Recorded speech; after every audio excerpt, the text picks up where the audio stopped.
hex or not to hex? That is the question. Merry meet everyone, and welcome to the Circle of Hecker. Hexing seems to be a big topic that you see a lot. If you look at the top 5 videos that people search for, you'll find that there'll be how to hex someone, what happens if you've got a hex on you, how to get rid of a hex, love spells, and money spells. And I think probably in that order.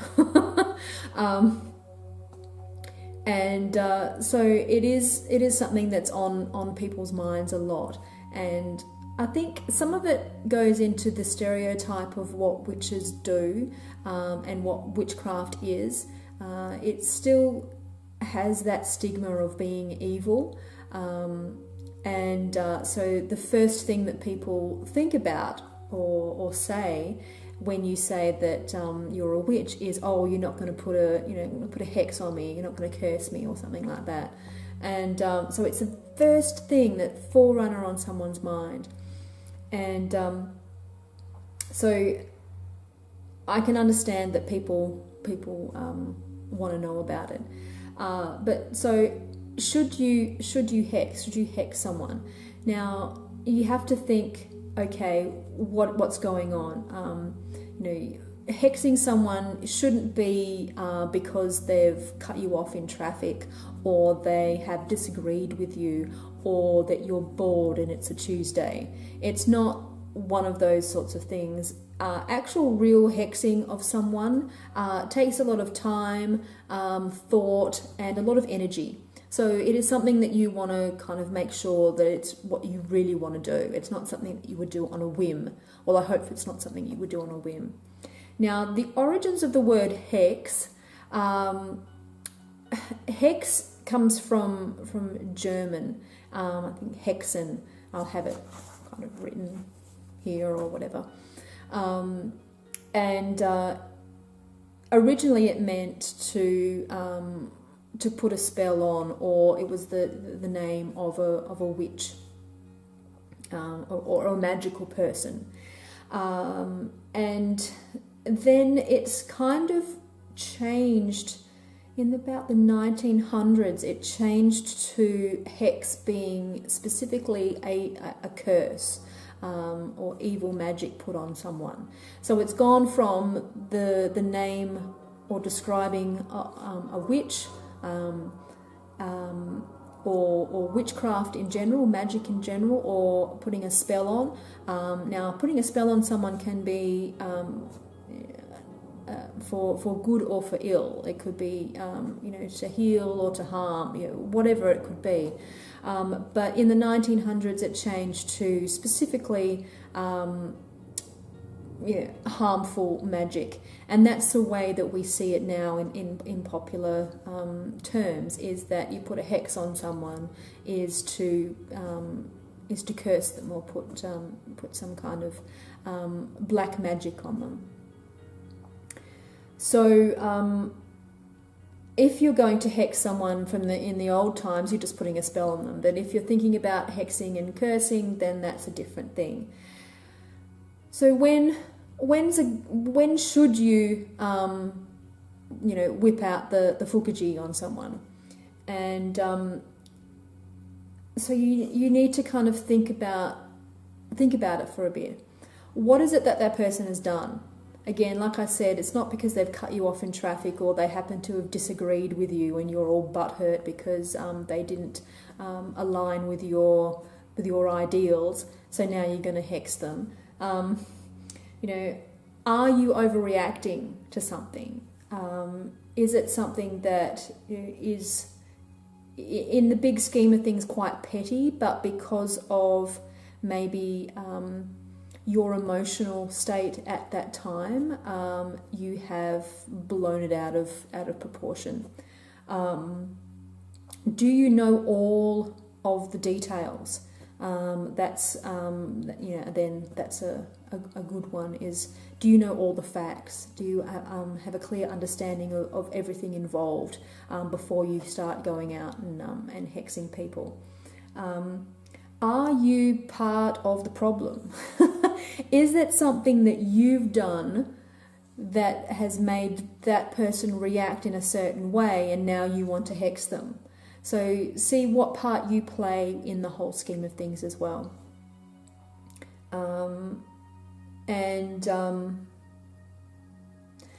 Have you tried every other avenue apart from the magical?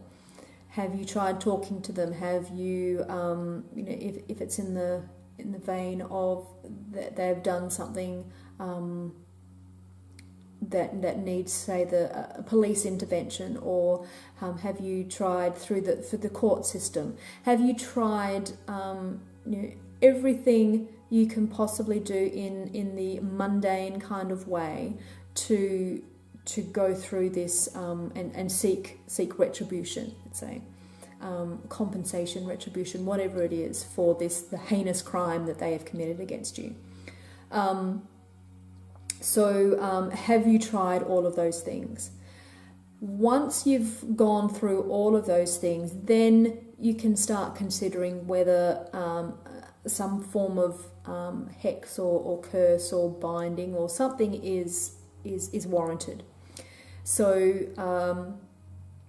if you think of it as kind of like a scale from 1 to 11, the hex scale in 1 to 11. So say 1 would be something kind of quite mild, to 11, which would be,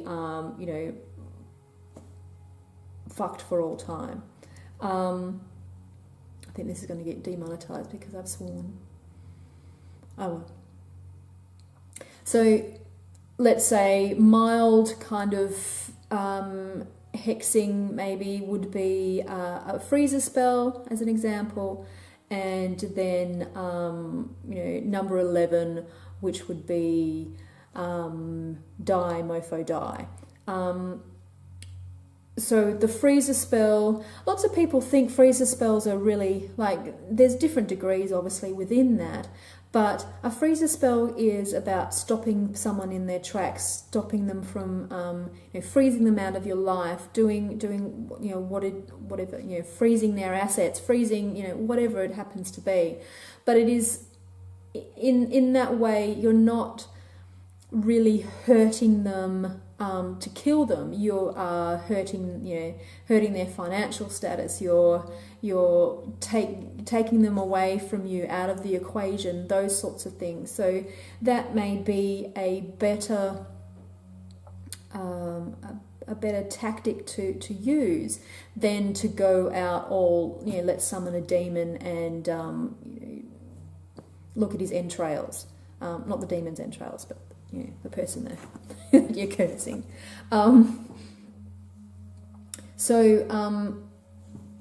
Looking at what actually does is your curse punishment going to fit the crime? Are you just overkill, and is that the overkill because you are emotional about it? You should really never hex someone when you are in the heat of that emotion, because you may afterwards regret it. So in that dissecting of what it is just make sure that you're not in that heat of emotion, that you've stepped away from it, you've given it a chance for you to look at it from a different angle, different point of view, and if it's still warranted after that, then yes, pursue that line of thinking, but never make decisions like that in the heat of the moment, because yes, when that spell starts to manifest, you may have a change of heart, change your mind. Oh no, it wasn't that bad actually. Yeah, I was kind of overreacting. Too late. You've already set those wheels in motion. So think about it for a while, not in the heat of emotion. And also, punishment fitting the crime from 1 to 11. So mild discomfort or hindrance to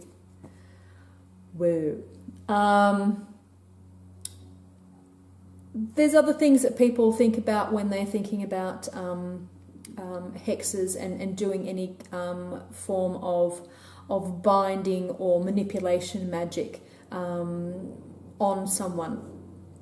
So when we're talking about hexes, the next thing that people will talk about is, will it come to bite me in the ass afterwards? And the first thing that people will mention would be the rule of three. Now, I've talked about this before in I think a few other videos, but the rule of three is a misrepresentation of a passage in a book written by Gerald Gardner, and pertaining to the rule of three of when a witch receives good in kind, so shall that witch give back good threefold. Okay, and so it basically means that the witch is the progenitor of the threefold. So it kind of basically says if you do something to a witch, then they are honour bound to give back threefold. So whether that is good that you've given or you've done something bad to them, then they're honour bound to do it threefold, and not necessarily to let's say to muggles. It refers to other witches, but it can be something that you put into practice as a practice. So that is basically the rule of three. It's not that what you send out will come back to you times three. That's cause and effect comes into that.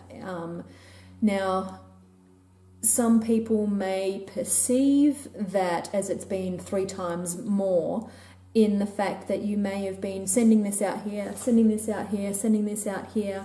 And because there's no such thing as time, really, in your perception, when that reaction comes back, is that it may come back all at once, and you perceive it coming back all at once, but it is a reaction to this one, and a reaction to this one, and a reaction to this one that you've sent out at different times,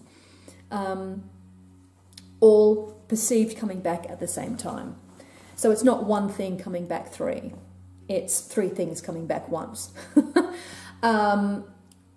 Now, then there's also, if I do this curse, then karma's going to get me. Again, karma is a misrepresentation of Eastern philosophy, and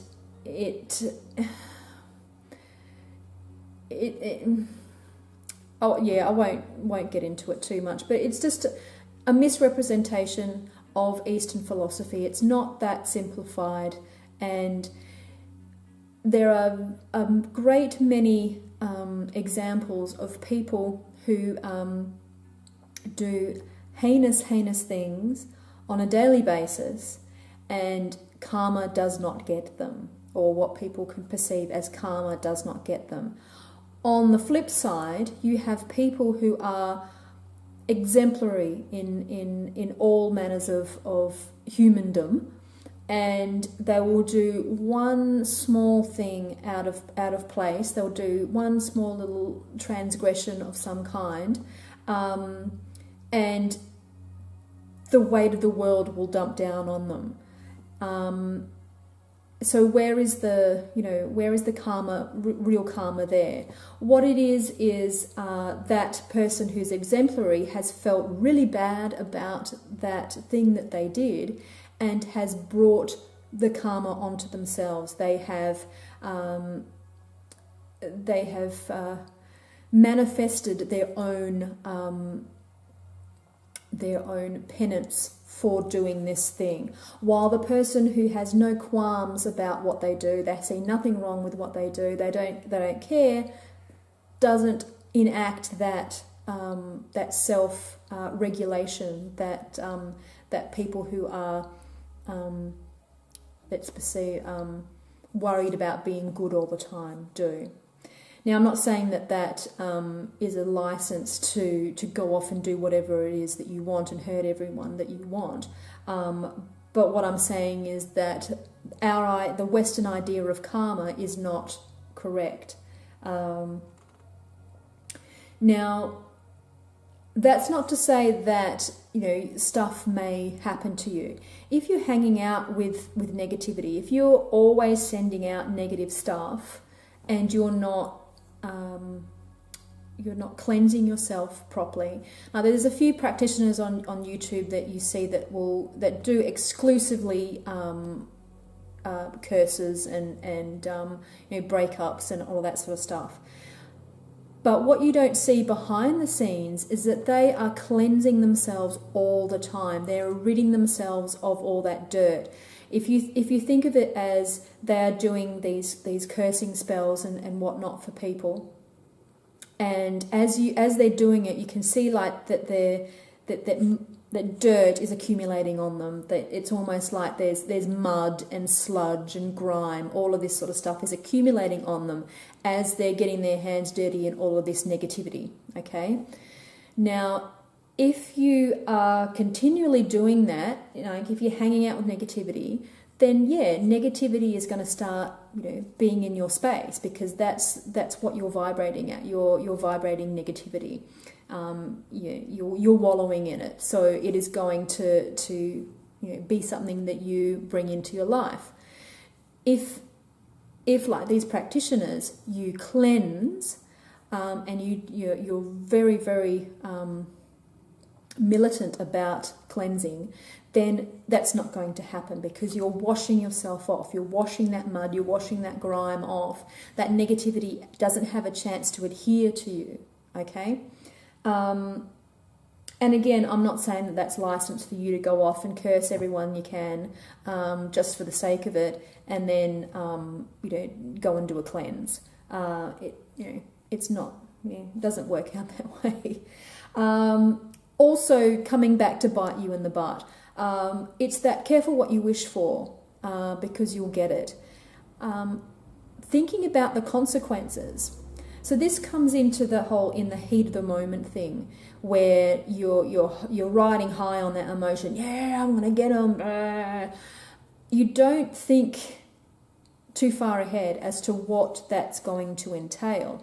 Does cursing that person and the ramifications of what's going to happen, is that going to actually backfire onto you? Is it going to affect your life adversely as well? Especially if it's a family member, and you shouldn't curse anyone in your family. I don't say shouldn't. I say because it's something that which I think we'll talk about in another video. That sort of thing adheres to the blood, to the family line, and you can end up stuffing up people, in the future. So again, that's thinking before you act. But if you're riding on this emotion and you haven't thought it through, then things will start working, and you may have had a change of heart then. But it's too late. The wheels are in motion. You've already started. The curse is active, unless you start actively trying to pull that apart. But there will still be part of that curse that will still be activated, even if you are pulling it apart. There will be repercussions. So making sure that you understand what the results are going to be, and once you do that, making sure that you take full responsibility as well. All magic, you should be responsible. Magic is basically being, one of the things that I ask a lot is, can you be responsible for yourself? And that means, can you be responsible for your actions, for the things that happen to you, and for your magic? There's being a magical practitioner doesn't give you that get out of jail free card where, oh, such and such made me do it, the devil made me do it, oh, it was because